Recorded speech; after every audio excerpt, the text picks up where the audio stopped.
Welcome to the Music Lounge. I'm excited today. This is a guest that was our first name when we started this podcast, and it's taken a while to get him, a good friend.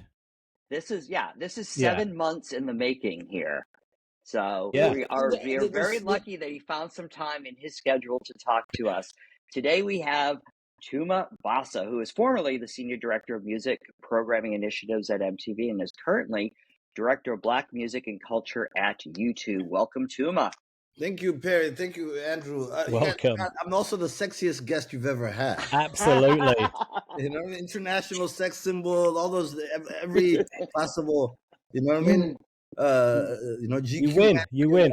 Like, yeah, they don't know yet. Listen, Yeah. I think Buddha might be competing with you for that. No. That's that's the whole podcast. We can discuss that the whole podcast. Really good to have you, though, man. Thank you for taking the time. We appreciate it. No, it's all love. All right, we're going to jump right into it here. Let's go. Okay, so in doing the prep work for our taping today, I found a few pieces of info that I did not know, like you applied to be on The Real World and that you came to MTV from BET.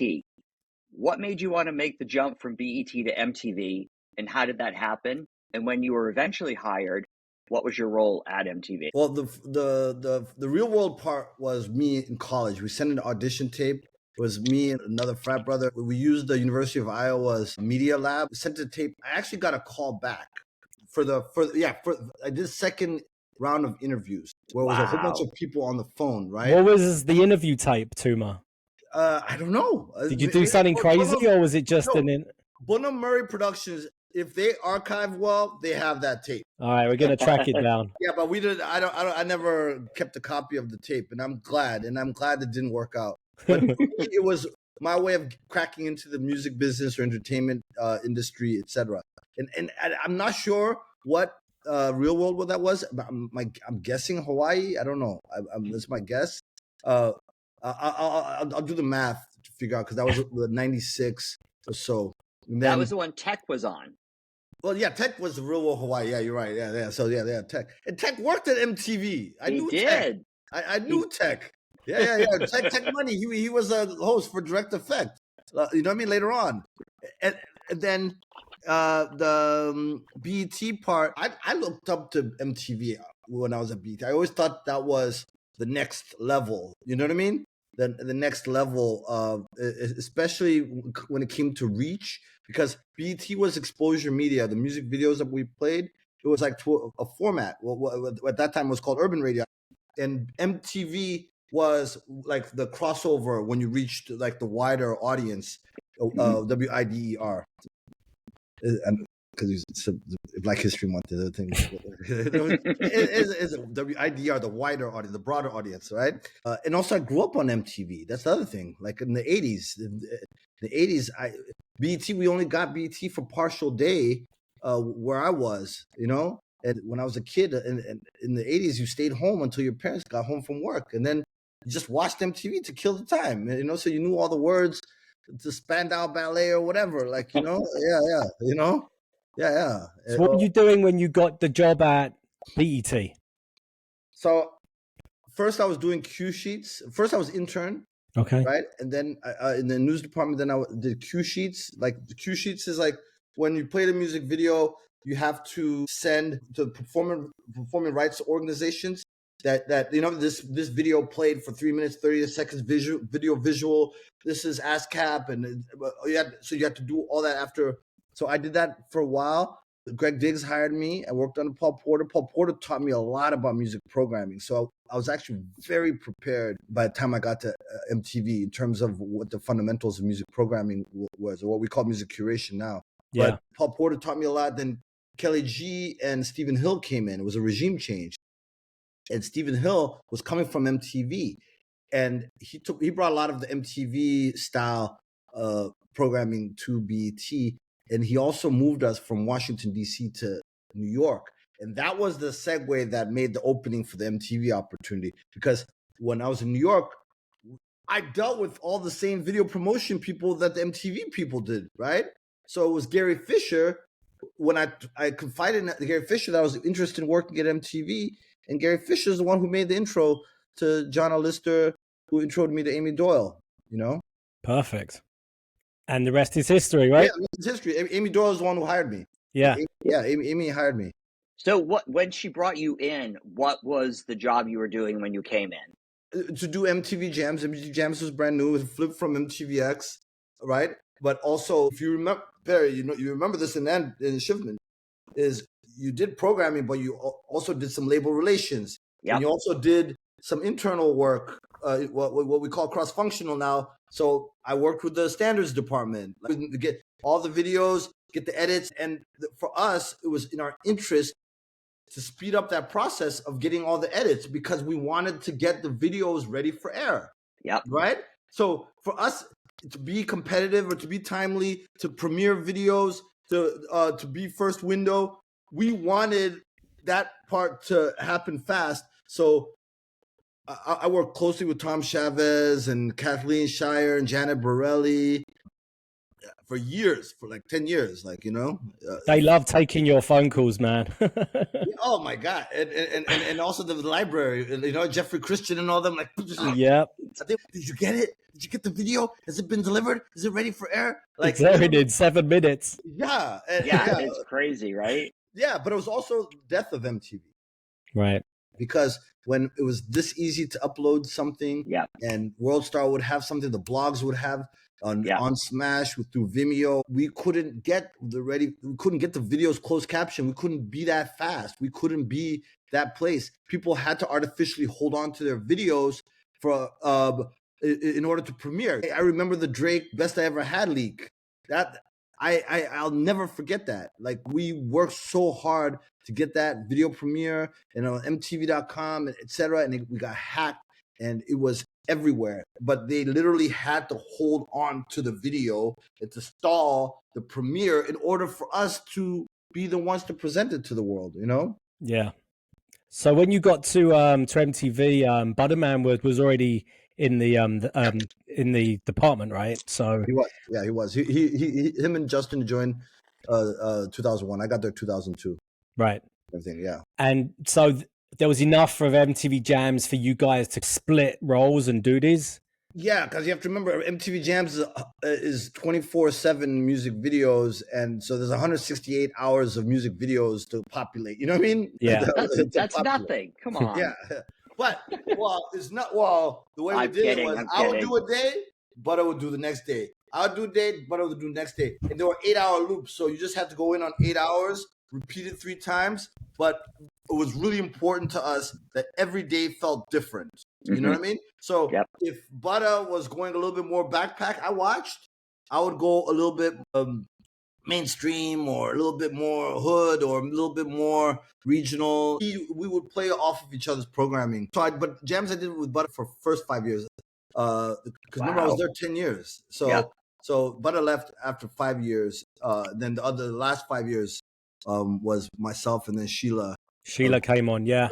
Sheila was she was like a godsend. She was an angel, like, and she would pretend to do what I do, like, you know what I mean? So it didn't feel any different. She held it down a lot. We need to get Sheila on the podcast too. 100%. Oh yeah, we do.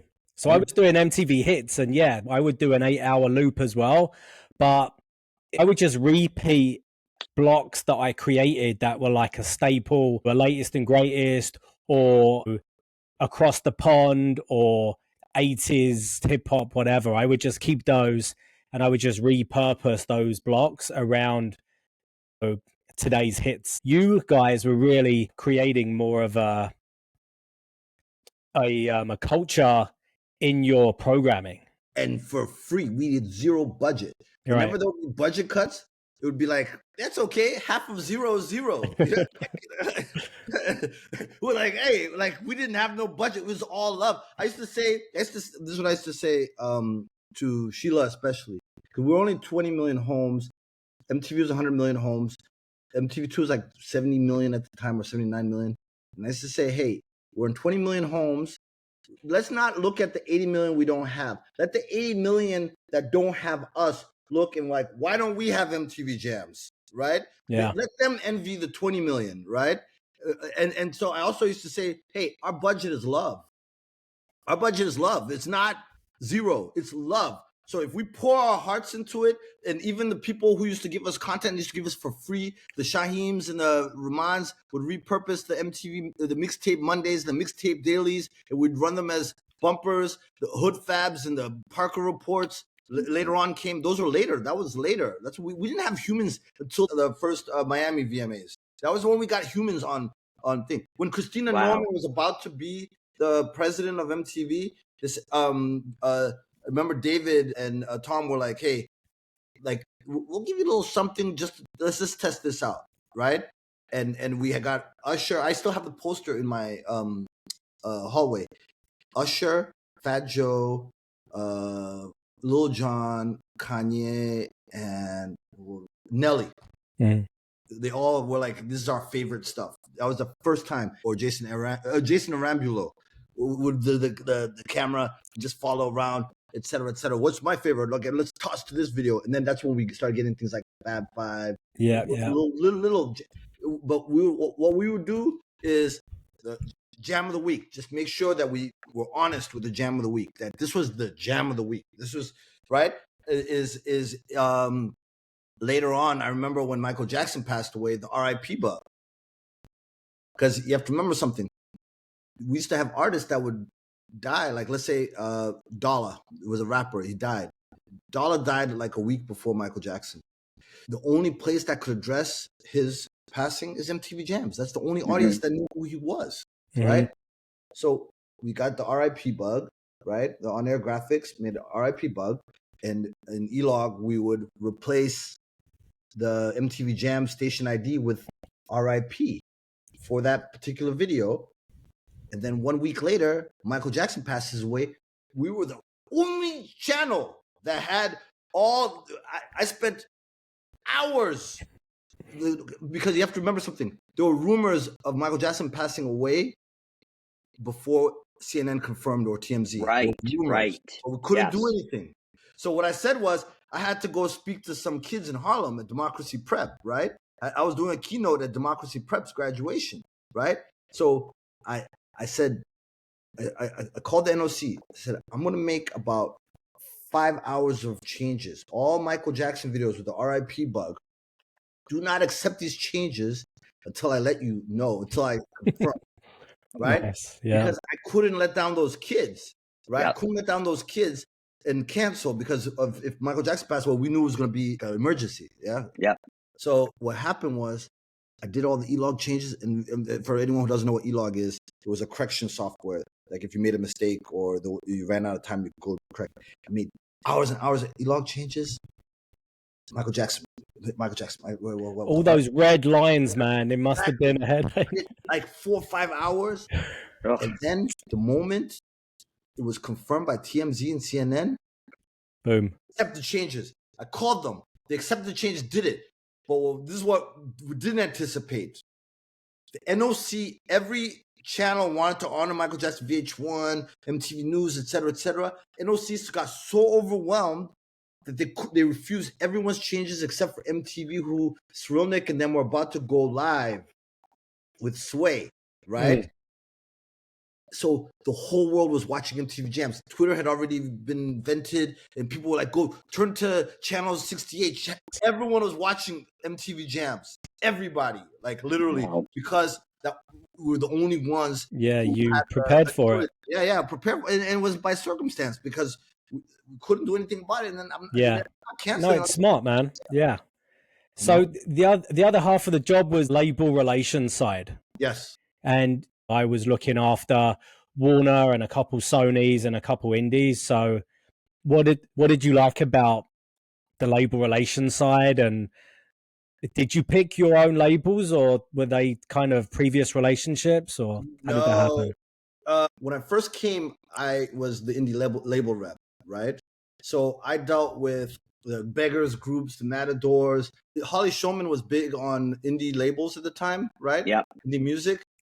So a lot of the stuff that went on Subterranean, or even Headbangers Ball, Tooth and Nail, Razor and Tie, Epitaph, K7, the VP, which was reggae. I love VP. TVT was the biggest one at that time. Yeah. Right. So I was the indie label rep for all the independent labels at that time. Right. And Courtney Smith, who was another godsend, I used to bring her into a lot of the meetings. Like if Domino Records was coming, and I'm not going to remember any of the names they name drop. I said, Courtney, join. She'll be happy to join, right? Of course, yeah. And she'll remember everything. She'll engage. And so during that time, I would tag team a lot. Holly, Courtney, there was the Ultra Records and all the dance stuff, and I would actually go to the shows and discover what was it, Peaches, like what, you know what I mean? What was it, Cat Power or whatever? What's that? What was it? Yeah. Absolutely. Oh, I would go to those shows, like because that was part of our diplomacy. That was how you wanted to represent as well. Yeah, it's to make sure that the phone calls were responded to. Yeah, that they were addressed, that we didn't miss anything that was up and coming. Tom made me do a big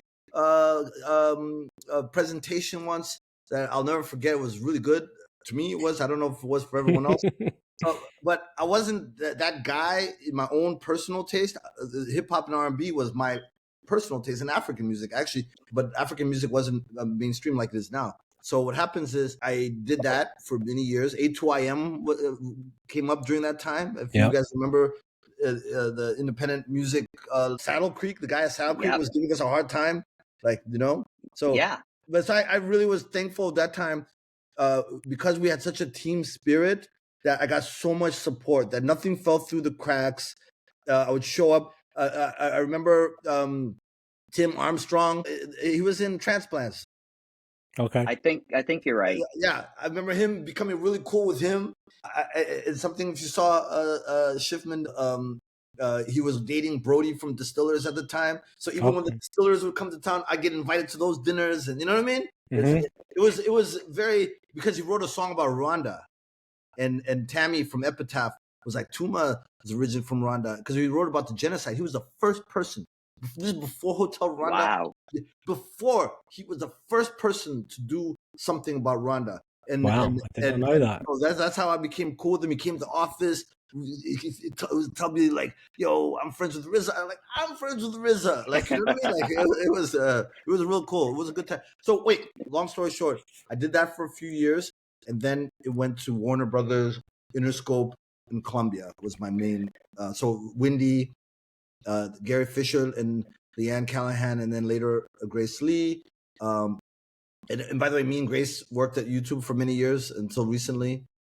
So we reunited, and Interscope was Saslo and Hervé, R.I.P. Hervé, and then Jen Zeller. Yep. So when you were doing the indie labels, can you think of one indie hip hop and one indie rock artist that you discovered and you felt like, this is an artist that I have to push MTV to get behind? Well, Lil Jon was a big one. I wouldn't say I discovered him, and Sean Paul was indie in the beginning, right? So Sean Paul was VP Records before Atlantic got involved. Yeah, and so and then Lil Jon, and then Pitbull also. Pitbull was also TVT, and right. Yeah. So Pitbull was signed to Lil Jon. The issue was not necessarily, I wouldn't call it discovery, because we were kind of late in comparison to like the worlds that made them pop, right? I think there was a little bit of a double standard when someone was independent at that time. You know what I mean? They weren't gonna go all the way. But Sean Paul, because it was VP Records, Atlantic took over, and you know what I mean. And Sean Paul became very big. I still have a lot of Sean Paul plaques here from that era, and I wasn't the only person, so I can't take sole credit. No, but you helped get behind them. I was a leading voice. Yeah, absolutely. Yeah, exactly. Do you think they were destined to eventually get where they were, or MTV, when they were signed to indies, really helped elevate their careers, both Little John and Sean Paul? Or you think they were on that kind of trajectory anyway? So the tricky part is there's a lot of dope music, whether it be in the Southern hip hop world at the time and the reggae world, that did not surface above, right? So So it's more of like there was a big incremental, you know what I mean, boost that helped to get over the top. So I don't know if they had gotten zero support, right? If it would have on its own at that time. Yeah, because you didn't just open up to airplay. Now you were doing Hard Rock Lives, you're doing VMAs, then you're starting your own label, because Lil Jon started his own label with Warner Brothers, and they had a little Scrappy in Trillville. He re-signed E40 and Bohagan and all these guys and Crime Mob. Especially that time, the amount of power MTV had, right? I don't even want to imagine what would have happened if they didn't get that support. You know what I mean? Right. Yeah. Especially know? with the ancillary programming, having them get booked on Spring Break and all of those. Yeah, Spring Break. I forgot. Stunt weekends and Spanking New or Beach House or all of that stuff. TRL, Spanking New Music Week on TRL, and there were so many different or even getting syncs in shows and stuff like that. That was a big thing too. Oh yeah, that's 100%. And then remember they used to have the credits. They used to have the credits, and then is Rochelle Holguin and them used to work on it. With Jose. Do you remember the? Yeah, they would Chiron the end. Yeah, exactly. Yeah. I miss that now. I wish shows would highlight music. Now you have to go to the website and see who played. But I guess that's where Shazam comes in. Yeah. But we didn't have that technology. Of course, yeah. No. We were the music ID. The Chiron was the music ID. That was it. That's why the directors for the music videos, it was so important for them to get their credit and not or Future not to be left out. Is Future? That's how I met Future, because he wasn't credited on a Chiron. Wow. For Racks on Racks. So we talked about in other episodes how at MTV you had your job, whether it was you like programming music videos or being a label rep and you sit in music meetings, but no day was ever exactly the same. Such as a superstar could come into the music lounge, or you could go on site with an artist for a taping or performance. Yeah. What are some of the most memorable experiences you had at MTV, and what artists made the biggest impression on you? Artists made the biggest impression on me. I have so many stories. Like that music lounge, there were so many moments, whether it be Bruno Mars with his little keyboard, you know what I mean? Yeah. Or Keisha Cole singing a cappella. Right. I remember that. You remember that? Absolutely. She looked, I don't want to say humiliated, but she was like, I've never done this. Like, or even Kanye not liking the sound system and rapping a cappella. Like, you know what I mean? He's like, I don't like the sound in here. Right? I do a thing, and he took off our sound system and started rapping. Right? Okay. I remember Tierra Marie coming one week with Gabby, and then Rihanna coming the next week, like a few weeks later. You know what I mean? And I remember that Rihanna meeting. Absolutely. Yes, and that's the only time I've ever met her. I've never met her outside of that meeting. By the way, interesting. I've never crossed paths with her. That was the only time, and I remember her manager at the time talking to him. And and she was from the islands, so that time there weren't a lot of like pop stars. Not very many pop stars from the islands. I remember Justin Bieber, Scooter bringing him around. Lisa Loricella telling us like that little kid's a star. That there was almost a stampede at when they did the pre-VMA. They used to do those pre-VMA Six Flags, and that they had to like evacuate him. Right? Wow. And so I remember him coming around. I remember Jay-Z used to come around a lot because Jay-Z was the president of Def Jam. Yeah. And he actually would come and be in meetings and engage and argue and etc. Like, so I remember him coming around a lot. You have a story where you stepped on his sneakers? Well, I didn't realize it was him. Yeah. If you remember, before you got into the music lounge, there used to be a pool table, right? Oh, yeah. Yeah, there was a pool table. They turned it into intern cubicles later on, right? And I always said that was the day MTV died, when they turned that pool table into intern cubicles. Because I remember it just felt different, right? Because the pool table looked like a bar, had that lighting above, and then there was the gumball machine, and then that Coke free Coke, free fountain Coke, like Coca-Cola, right? And it was always like diluted. It always tasted like water, right? Oh, the other entrance of the music lounge. Yeah. Sorry, yeah. You think about from your office. I'm talking about from my office, like right. Yeah, because that was where the Vans and them used to come. Van Toffler used to come through there, and that's also the bathroom was there. So you know, so Tom in the morning. I don't know if you guys have ever noticed this, but that Coke machine was always flat. 10 a.m. Tom used to always go to the bathroom, and to me, that was his way of seeing who was at the office. Right. Yeah. He used to go to the bathroom. It's like clockwork. Like clockwork. He had like a 10 a.m. Bathroom run, right? And he would see whose doors were open. But so was Butter in at that time? I don't know. You talking about that day? I have no idea. He used to come in. He was on island time, right? I plead the fifth. I don't know. That entrance was where Jay-Z was with Kevin Liles, and I'm clumsy. I'm just, you know what I mean? And I just like all of a sudden, and he was like, "Yo," and then I remember I had a corny line. I didn't use it. I said, "Oh, I'm so sorry." He has a line where he says, "My slippers is clean." You know what I mean? And I almost used that line. I didn't because I didn't want to come off as corny. But yeah. But he wouldn't remember stuff like that. Like, you know what I mean? But he would remember coming to the office a lot. Like, and I'm he sure. would argue. I had an argument with him, and Christina Norman came to my office, closed the door, and said, "You should never ever," you know what I mean? Get into it with an artist like that. Like, you know.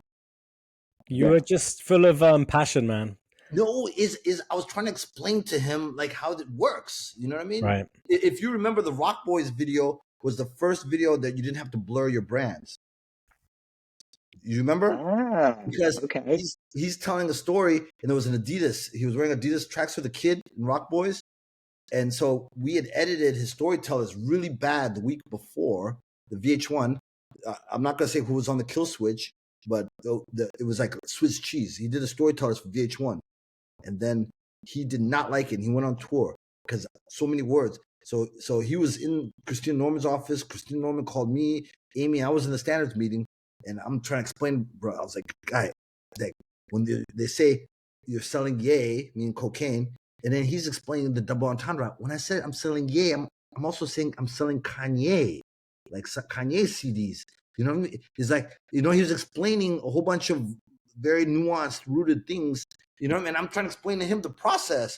And then, John Manili was just in there like this. John Manili was his manager at the time. He was just like, what's going on here? And we just going back and forth. Like, you know what I mean? It was serious. But then right after that, he got an exemption because there was a Maroon 5 video the week before that where they rolled up a dead body. Oh, wow. Yeah.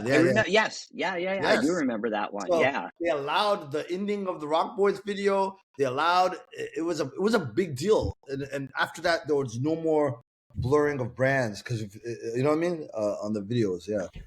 What about F and MTV with Lil Wayne and Vampire Weekend? Well, so what happened was so Carter 3 came out, right? It was the second week of F and MTV. I think Cobra Starship did the first week, right? And they positioned to Lil Wayne and them like, hey, this could be victory lap. Carter 3 sold 1 million records. Hey, we want to get your reaction, which is now on YouTube is a common thing to get a reaction of a video. Yep. And she shows him Oxford Comma, which was seamless. And Wayne loved that Vampire Weekend video. And he was like, I'm going to do this, right? Because remember at that time there was only a few videos that was one shot. The one take videos. Yeah, one take. It was a one take. Yeah. And then I guess he had a video shoot with Gil Green for You Get Money, You Know It, with T-Pain, right? This away, that away, this away, that away. And he, in the middle of that shoot, said to Gil Green, follow me. And they did a one take video for a milli. And that was the song that they performed at FNMTV. He did not have a video. That was a big song without a video. Wow. And so all of a sudden we get this video where he's just walking through a crowd in like Miami or something, like outside of a bank that they were shooting at. They were shooting a video at. and I saw it. I said, "Oh my gosh, I was right there when Wayne said he was going to do that. I was right there where he got the inspiration." So that was wild to me. We're going to throw what we call a quick fire segment. Get to know Tuma. Okay. What was your first concert Ever? Yeah. Beach Boys. Okay. Where was that? Iowa City, Iowa, like 1985, 86. It was Heartbeat of America. It was the time Kokomo came out. My friend's mom got free tickets. Excellent. Carver Hawkeye Arena, Iowa City, Iowa. My dad was a student at University of Iowa. That's why I lived in America when I was a kid. Nice. Yeah. What's one thing on your bucket list? To visit every country in Africa. Okay. You almost there? No. No. I'm like 13 of 54 countries. Wow. Yeah. Who have you? Got time. Yeah, I got time. I'll do it. Like, yeah, and you know what I mean, and have a great wife who loves Africa just as much as I do. Exactly. Who have you still yet to see perform? Alive? Yeah. I don't know. Probably not many. Yeah. Give me. Do you want to see? Yeah. Who's What? No. I don't know. Give me an example of somebody. Because I think I've seen everybody that I wanted to see. That's good. Not alive that I did not get to see. All right. Yeah. Who would be? Prince. I didn't get to see Prince perform. Okay. Really? No. Wow. I had an opportunity to see Prince, and I gave the extra ticket to my dad's friend. Oh. And because my dad and yeah. So. All right. What was the first album that you bought? With my own money or as a gift? With your own money. My own money. I bought this cassette as a used cassette from another friend in Zimbabwe, the DJ Jazzy Jeff and Fresh Prince. Oh, he's the DJ. I'm the rapper. But as a gift, it's probably Michael Jackson Off the Wall from my dad. Oh no, Fat Albert. It was a Fat Albert album. All right. I think I know the answer to this question. What's your favorite country that you've visited? Ever? Yeah. The United States of America. No, I'm kidding. My sentimental favorite is Rwanda. Yeah. That's a sentimental favorite. That's good, yeah. Okay. Who is the most famous person in your contacts? I can't say that. Okay. Then it's someone big. It's Andrew, right? Yeah, it's Andrew Schiffman, yeah. Thank you. Andrew, if you were to get a tattoo of an artist's face or a logo on you, who would it be? I would never do a tattoo. I don't have any tattoos. I would never do it. I would die before I do a tattoo. I swear. All right. Yeah. I'm not a tattoo guy. I'm just not. It's cool for other people, and I appreciate the art. But for me, I'm not putting nothing. No tattoos. Yeah, on my body. No. Favorite sports team? Iowa Hawkeyes. Second favorite? Come on, I'm wearing the shirt. Commanders. Right now, it's the Commanders. Oh. Yeah, Washington Commanders right now. So where is Arsenal on that list? Third. All right. What's your favorite decade of music? 90s. I'd like to know a little bit about Tuma Basa. That was easy. Yeah. We've talked a lot about in our past podcasts the perks of working at MTV. Shows, dinners, just being around that culture and celebrity. Also a perk was working directly with artists at award shows. Maybe you don't think it's a perk during the time. So are there any artist relation stories from award shows that are special to you? I had one of the toughest days of my life working with 50 Cent in 2005 at the Miami VMAs when he was beefing with Game. And he had Mobb Deep and MOP wearing Game Over t-shirts. And then Game's guys had GU Not. Oh. Right? Literally. And so we had to keep them apart.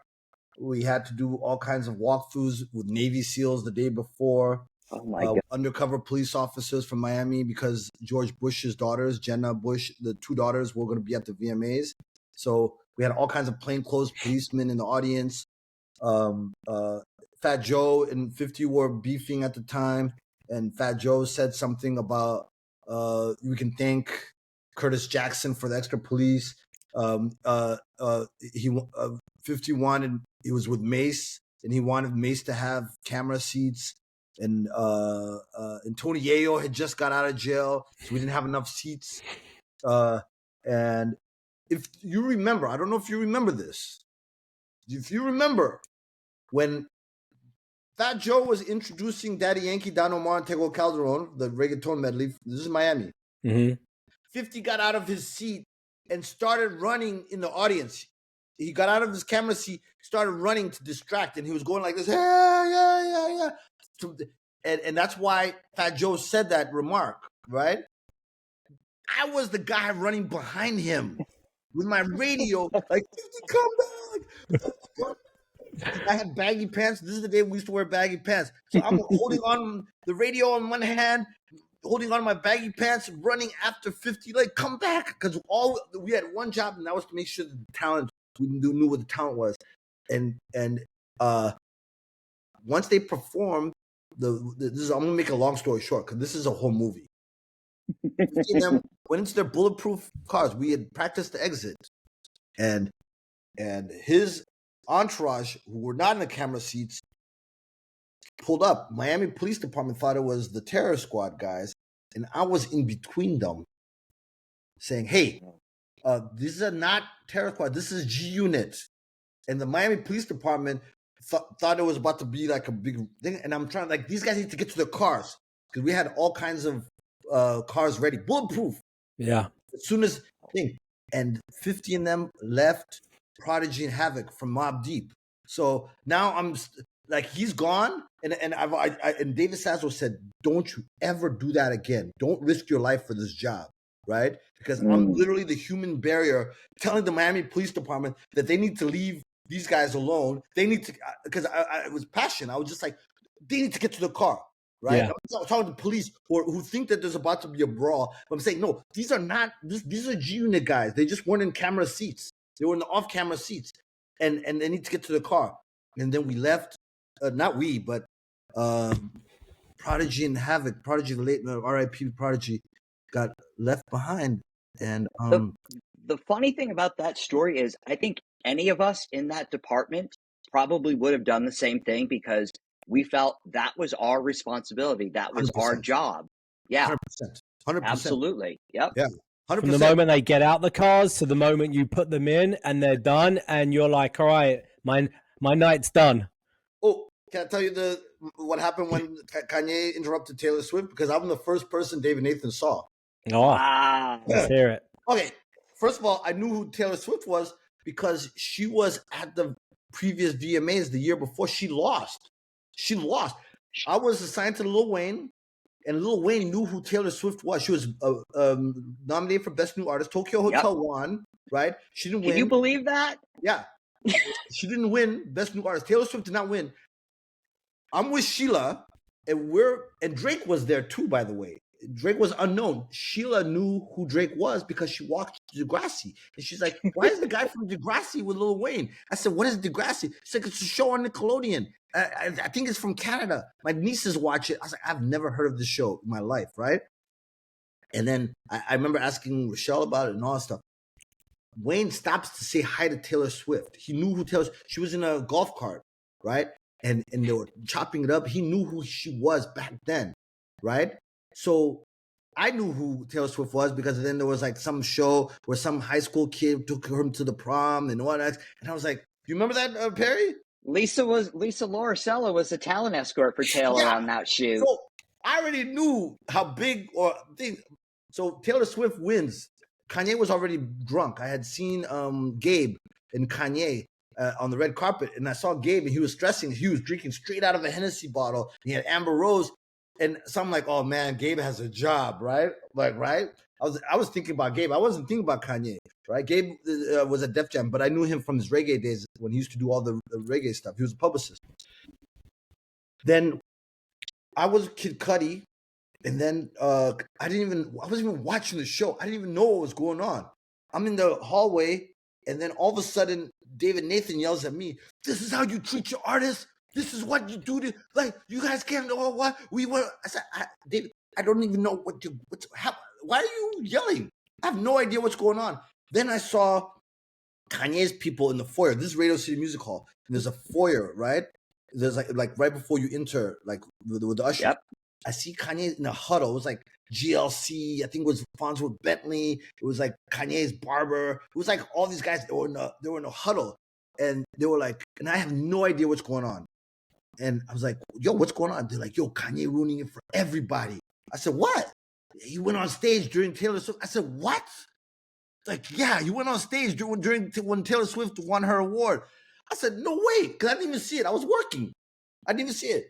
And then I understood why David Nathan yelled at me, why he said that. I was lost. So, of course, we see it on TV a million times after that. And, David gave us a good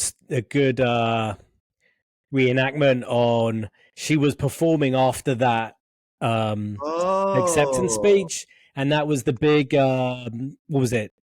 Fifth Avenue outside performance. And he had to like give her a little bit of a pep talk to say, look, focus on this. Yeah. Next, this is going to be big for you. So whatever happened with Taylor Swift? Did she become big after that? Is she popular? You were at MTV till 2012, and after that, you made your way over to Spotify. And no. I went to Revolt first. Revolt, right? Yeah, I went to move to LA. I went to Revolt first. It took us about and then Spotify, and then YouTube Music. So, what do you think you learned at MTV that helped you in your subsequent roles? And we can't talk to you without mentioning Rap Caviar, which became the definitive hip hop music playlist during your time at Spotify. Well, you have to remember something about Rap Caviar is I was just mixing the boundaries of MTV Jams and a little bit of 106 in Park, right? Is that's what Rap Caviar was. It was like almost like a countdown. I used to call it at that time. I used to call it the Sports Center of hip hop, right? It's like, hey, something took me and I couldn't watch the game, I can catch the highlights right here, and I'm up to speed. I can be a part of the conversation. I can discover stuff. I can say I don't like something. I like something. I can make my own playlist out of it, cherry pick the stuff I like. I can skip. So that's the model, and that came from jams, really. Even the combination of what Tom used to call like image wins. You know what I mean? Like, hey, or I'm just playing this just because it's dope. You know what I mean? What do you think about leaving video programming, which is your programming for an audience, and then going to streaming where they could just press shuffle, and the order that we were so passionate about, how one song plays into the next, is almost irrelevant? Okay. I have a theory about this. That in music programming or music curation, there's permutations and there's combinations, right? Mm-hmm. Combinations is when permutation is when the sequence matters. In mathematics, that's the actual definition. Combination, the sequence doesn't matter. You know what I mean? So I don't believe in force feeding the sequencing that I think. So I like the fact that people have an option and it forces me to get it right. Yeah. It forces me to get it right. So what you're talking about is we had an incredible amount of power as gatekeepers, and where sometimes that power can get to your head where you think that, hey, people should like things exactly how I give it to them. Yeah, right. Like, no soup for you, right? You see what I'm saying? I don't believe in that. I believe that if people choose to put it on shuffle, they choose to have the free version that's gonna take it out of sequence, that's okay. But I have presented it. So if I present you the plate as a chef and the presentation is great, I want you to eat it. I don't care if you like, you know what I mean, mix up the rice. You're just giving the ingredients. The chicken and the rice, and you make it. You're just giving the ingredients, right? And I'm gonna do my best. I'm gonna have pride, etc. But from at that point, once it leaves my kitchen, right? It's yours. It's not mine anymore. You see what I'm saying? And if you're a good curator, you have the audience in mind, not you. It's not about you. You are not the focus. The object is the audience. You know what I mean? Yeah, absolutely. Yeah. What did you think when like Rap Caviar blew up and it became the be all and end all of what you should be listening to. Okay. Sorry, did I interrupt you? I'm sorry. No, go right ahead. Yeah. What I really thought is that if MTV Jams had unlimited distribution, it would have been way bigger than this. It would have been way bigger than this. Wow. If it had unlimited distribution. But it had so limited distribution, was not even a priority, right? It was MTVU was a priority way before. They had budgets and staffs and all that stuff, right? It was not a priority, right? But if it had, it would have been bigger than this. That's how I used to think. But so for me, it was a little bit of a vindication, right? In terms of, because I knew the appetite was there, and I knew the material was there, but the infrastructure was not. The human infrastructure was not, because the people who wrote the checks, they would only invest in what they knew, and I understood that. People don't invest in things that are risky or that they don't understand. I understand that, but you didn't have much diversity in the highest ranks, right? And I'm not knocking that time, right? I'm just saying that was the reality, and we knew this, right? So that's why me and Shaheem and Rahman and Sway were all very close. I don't know if you remember, we used to do the hottest MCs. We used to do a lot of cross-functional things. We were so close. They used to call us the 1515 boys on the blogs, right? That's what they used to call us. Jason Rodriguez, Rob Markman, Joseph Patel. They used to call us 1515 boys. Nadeska, Rebecca, who else was there? Sean Lee is. You had a round table, right? Didn't you? Yeah, every year. Film a round table, yeah. But it was year round. That was the part that aired on TV. Right. But it was year round. Elena wasn't a part of that, but she was part of that kind of, and Whitney Gale Benta, part of that brain trust, where we felt at disadvantage at that time. We didn't feel understood, and we didn't feel prioritized, but we're happy to be there, and we're going to do the best with what we had, right? So when things went to streaming and there was no limitations and it could go international, I used to say this in interviews, I knew that hip-hop was bigger than all those rock bands, all that stuff, right? I knew this, but it was hidden markets. It was mixtapes. It was battle rap. You know what I mean? That you had to actually be there. It was DVDs and a lot of pirate type of websites like World Star. There was a whole ecosystem, right, that existed that made hip hop rappers way bigger, but it was black. Let's just be 100% honest. So the infrastructure in terms of where the money went or whatever did not at that time didn't get to us. Like, you know, it's interesting though that you mentioned that, you know, you felt maybe there wasn't as much diversity at the senior levels at MTV, but within our department was by far the most diverse. It was incredibly diverse. You can't even compare to the other departments. You can't even compare to the other companies. We were so diverse, right? Like, and that was part of the magic of our department. You see what I'm saying? That was the magic of our department. And that's why when we would deal with other departments, we were like, yo, like, and they'd be like, yo, like, you guys hiring? You guys, everyone wanted to be part of music and talent. You know what I mean? No. Funny. By the way, I'm saying this in hindsight. That's part of the bonding that happened that was off the radar. Hey, Shah, Rahman, what do you got? Oh, Nicki Minaj, Beam Me Up, Scotty mixtape's coming out, and nobody knows who Nicki Minaj is. You got the mixtape daily? Okay, boom. And Tembi, I don't know, do you guys remember Tembi? She worked in integrated marketing. She was Nicki Minaj's best friend. She used to come into my office all the time when Nicki Minaj was part of the Hood Stars before Young Money. When Nicki Minaj was down with Gucci Mane and living in Atlanta, Tembi used to fight for Nicki. I'm talking about years before. When Nicki came to do that documentary, I had met her already. But now she's a big star. Mm-hmm. And she went to say hi to everybody. She was like, I know you, because I met her when she was with Lil Chucky and Lil Twist in Brooklyn Gymnasium. Tembi, since she was young, when she was signed to Bow Legged Lou, Tembi used to fight for Nicki. Said, my friend Cookie, she's gonna be big. She's called Cookie. She's gonna be big. And I'm just like, okay, all right, okay. And then there were no females that were that big at that time. Right.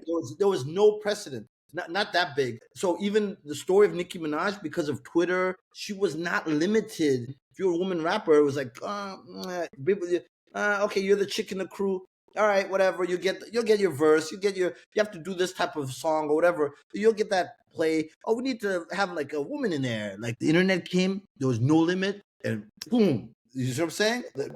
That's why I always say I come from the gatekeeper era, and I've said this before, is that there was a difference between gatekeeping and hate keeping, right? And gatekeeping was about protection and preservation and creating boundaries, cultural boundaries. Hate keeping was asserting your own power and feeling yourself, right? But feeling yourself. I honestly didn't think most of us, if any of us, did that in our department. We couldn't. Yeah. We weren't allowed because Tom wouldn't allow it. Amy wouldn't allow it. Michelle Dix would not allow it. Right. The senior Joanna was nice. Judy McGrath was the nicest. So you couldn't, even if you tried, you couldn't get away. There was too many checks and balances to act funny, and there was way too many checks and balances. But other places, people got away with it. Even though other places there was corruption, you couldn't get away with that at MTV. Like there was too many checks and balances. Yeah. You know what I mean? Yeah. At YouTube Music, what is your role there, and what are a few of the most memorable achievements or moments working there? My role is Black music and culture specifically. It's global, which is really cool because I'm global, right? So everything that has to do with R&B, hip hop, UK rap, Afro beats, I'm a piano, everything that kind of that world, that orbit is our partnerships, our programs, making sure that we do it correctly because it's going to happen anyway, right? Right. And it's all assimilated into all the other kind of music, scaled education programs like Avenues or Future Insiders, where we're actually giving game or the tools of how to optimize, how to monetize on YouTube. Those were more in person with present cultural moments, whether it be Howard Homecoming or Wireless Festival in London. Right. These are our partners that make sure that they're informed, that they're empowered, and that they feel prioritized. This is what brings a lot of cultural capital to the platform and into the organization, right? So a big part of that. I work with a team that works directly with artists and their teams and keeping them up on all the newest tools and features. Right now, Gen AI is a big thing. Is whether it be Gen AI integration into the platform or even using Gen AI in the workplace, you know. So I think I'm a leading voice. I don't know. Maybe I might not be, but in my head I am. In that innovation and embracing that. So we do things like Gen AI summits in like London. So that's a part of like what I do. There's a lot. I work with so many great departments. Right now it's Black History Month, so we have shelves for Baltimore club music, DC Go-Go. We have next week is DC Go-Go, the New Orleans bounce music. We have last week we had Chicago House, and we're paying tribute to that. There was even a Google Doodle for Chicago. It is just cool shit like that. There's a million things going on in one day. Busy man. I work with busy people, like so. They're busier than me.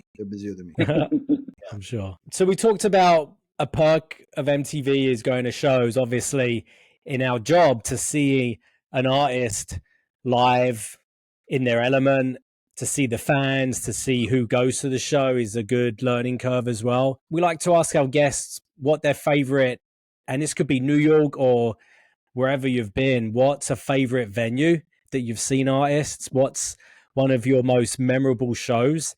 And perhaps what's the most memorable show during your MTV days? Well, my favorite venue is probably SOBs. Okay. And I have a million shows that I've been to there. But SOBs also, there was a time where even the bouncers knew me. Like, you know what I mean? Yeah. Like, I think one of them was named Junior, who's friends with Nolan Baines. And and I wouldn't even have to be on the list. Be like, yo, you're good. Like in Atlanta, they call that face card. Like when your face is good, like you're good sitting there. Like, you know.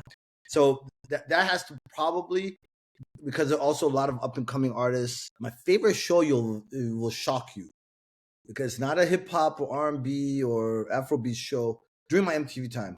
Yeah. My favorite show was seeing Green Day at Bowery Ballroom. Oh. Wow. And it was during the American Idiot time, right? Like Wake Me Up When November Ends or whatever, right? Yeah. This is during the Gulf War, and Liz Lewis and Wendy Griffiths, and then I think Andy Manning probably was still there at the time. I was one of the few that got a ticket because Green Day could fill up probably the stadium at the time. That was a special show, yeah. It was underplay. I wasn't like a big Green Day fan, but I was in a little special section. I think Leo was there too. Leo was now the boss of YouTube because it was Warner. Of course. It was incredible. Yeah. It was amazing. And because it was underplayed, everyone there was so excited to be there. And then the other one that will shock you, AFI at Irving Plaza. Me and Jenny Rosella went together, and we did not know what to expect. And that shit was like some cult shit. Like, you know what I mean? That was so. I'm saying these because they were surprises. That wasn't the kind of show that I expected to like, or was even within my personal taste of music. Right. But because of MTV and my duties, I attended and I was like delighted. I was like, wow. If I ended up doing the movie awards like the next year, and I remember like, now they're not gonna get the same experience like what we saw, because it was like they were like straight edge punk. Yeah. And it was the most incredible experience. Like I was like, wow, you know. Amazing. This is during the MTV era.